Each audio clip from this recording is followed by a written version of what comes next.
हमसे हिसाब ले सकते हैं और मैं एक एक रुपए का हिसाब दे सकता हूं और मैं 3 नहीं 5 साल में एक एक मिनट कहां रहा हूं उसका भी मैं हिसाब दे सकता हूं। एक एक मिनट का हिसाब दे सकता हूं कि मैं 5 सालों तक पार्टी के लिए अपने क्षेत्र के लिए मैंने किया क्या है।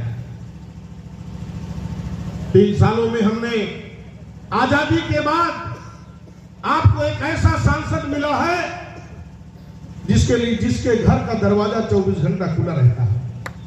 यहां पे जितने भी कार्यकर्ता गए होंगे एक प्रधान के घर पे जाने के लिए आपको शायद पूछना पड़ता होगा, मगर सांसद के घर पे जाने के लिए उनके कमरे में जाने के लिए आपको कभी किसी से पूछना नहीं पड़ा है, किसी से नहीं पूछना पड़ा है। तो इससे बड़ा सौभाग्य आपका क्या हो सकता है। रही बात विकास की, तो आजादी के बाद जितना हमने यहां काम लाया है 6,500 करोड़ रुपए का कोई ला नहीं सकता है। और आप सारे लोग इतने दिनों से वोट करा रहे हैं, चुनाव भी जिता रहे हैं। कोई एक आदमी हमको बता दे जो प्रतापगढ़ के विकास के लिए 300 करोड़ रुपए लाया हो। मैं बताता हूं 6,500 करोड़ रुपए मैं प्रतापगढ़ के विकास के लिए लाया हूं। आपके इसी बर्मानगर से 51 किलोमीटर का 1400 करोड़ रुपए का बाईपास यहां से सैंक्शन कराया हूं। हमको किसी ने नहीं मांगा था और आपके नेताजी कहते थे करोड़ रुपए की, क्योंकि भारत सरकार का बजट बड़ा बजट होता है,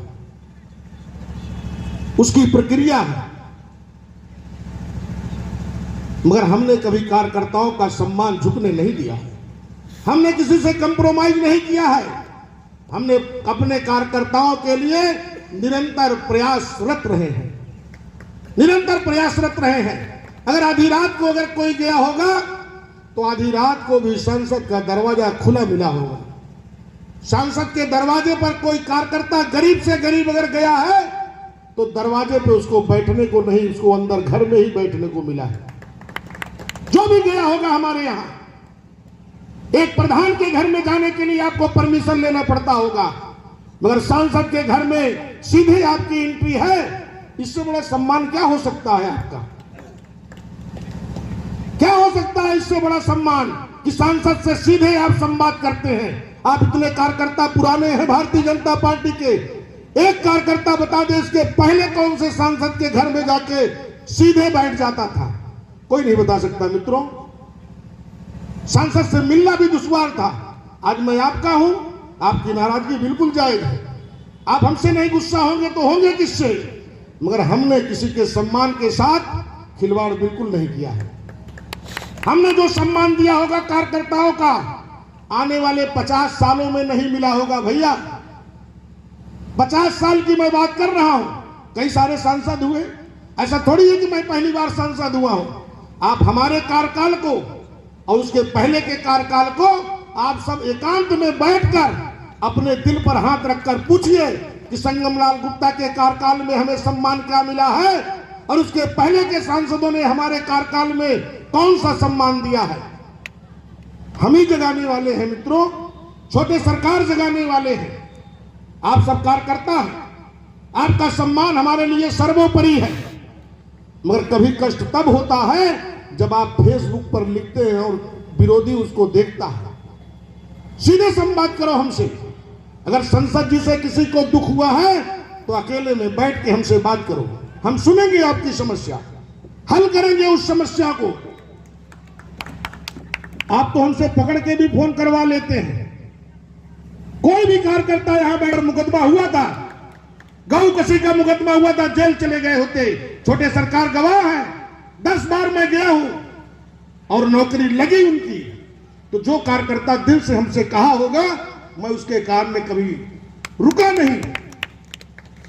अगर हमारे जाने से किसी कार्यकर्ता का हित हो जाए तो मैं निरंतर उस कार्यकर्ता के लिए लड़ता हूं। इसके पहले भी सांसद थे, कार्यकर्ताओं के ऊपर फर्जी मुकदमा होते थे। कोई एक कार्यकर्ता बता दिए कि मेरे कार्यकाल के बाद किसी कार्यकर्ता के ऊपर फर्जी मुकदमा हुआ है। आप निडर होकर चल रहे हैं तो जगाने का काम छोटे सरकार और संगमलाल गुप्ता ने किया है। जगाने का काम किया है, लोगों को अधिकार दिलाने का काम किया है। अब हमारा विधायक नहीं है, इसके लिए समस्या है। हमारा ब्लॉक प्रमुख नहीं है, इसके लिए समस्या है, क्योंकि छोटे छोटे जो आपके कार्य हैं वो ब्लॉक से होते हैं, छोटे छोटे जो कार्य हैं विधायक से होते हैं, इसके लिए समस्याएं हैं। मगर बड़े कोई कार्य हैं वो हम ही से होंगे, तो हमसे आपको सम्मान मिलेगा, फ्री का सम्मान है भैया, और सम्मान बेइंतहा मिलेगा, आपको लगेगा। और काम अगर कोई बड़ा है, शायद अगले चुनाव में समस्याएं खत्म हो जाएंगी, क्योंकि देश के प्रधानमंत्री ने एक देश और एक चुनाव का निर्णय ले लिया है। प्रधान से लेकर प्रधानमंत्री तक का चुनाव अगली बार छोटे सरकार जब लड़ने वाले हैं तो उसके साथ ही सब चुनाव होने वाला है। 2 चुनाव 3 चुनाव नहीं होगा भैया। अगला जो विधानसभा का चुनाव उत्तर प्रदेश का होगा तो उसी के साथ प्रधानी, लोकसभा, बीडीसी सारे चुनाव एक साथ होने वाले हैं।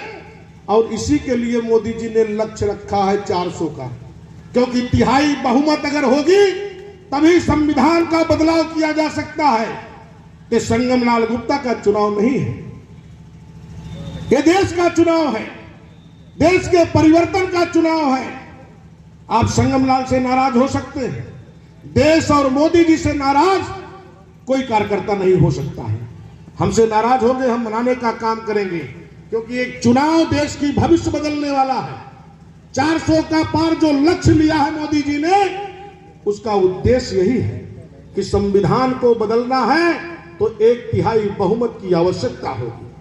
आप सबको भी मालूम है कि आए दिन चुनाव पे चुनाव, चुनाव पे चुनाव, प्रधान का चुनाव, बीडीसी का चुनाव, ब्लॉक का चुनाव, क्षेत्र का चुनाव, विधायक का चुनाव, आया तो चुनाव, गया तो चुनाव। इस सारे चुनाव को समाप्त करके सिर्फ एक चुनाव, एक देश और एक चुनाव।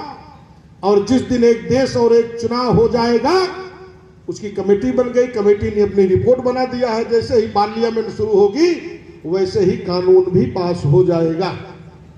और जिस दिन कानून पास हो गया, उस दिन एक देश एक चुनाव जब होगा तो आपको नाली की जरूरत नहीं पड़ेगी, आपको खड़िंजे की जरूरत नहीं पड़ेगी, क्योंकि हमारे विचारधारा का प्रधान होगा। ये जो छोटे छोटे दल हैं, देश को बर्बाद करने का जो काम कर रहे हैं, ये सारे दल